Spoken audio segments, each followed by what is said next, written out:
जमात इस्लामी कराची मुनीम जफर ने 7 साल बच्चे सारिम का जनाजा पढ़ाया। मीडिया से गुफ्तगू में कहा कि इसी तरह के जनाजे शहर भर में उठाए जा रहे हैं। हम सारिम के वालिदैन के लिए दुआ गो हैं, अल्लाह ताला उन्हें सब्र जमील अता फरमाए। इन्ना लिल्लाहि व इन्ना इलैहि राजिऊन। आज हम यहाँ सारिम मोहसिन के जनाजे में जनाजा हमने पढ़ा है। ये बच्चा आज से 11 दिन पहले ये बच्चा लापता हो गया था, गुम हो गया था। आज उसकी लाश जो है वो उसी फ्लैट के अंडरग्राउंड टैंक से मिली है।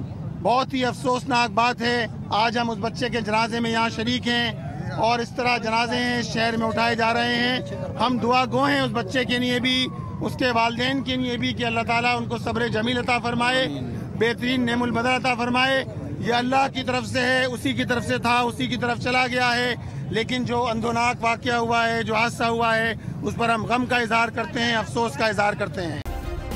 सब्सक्राइब करें और बेल दबाएं ताकि कोई खबर रह न जाए।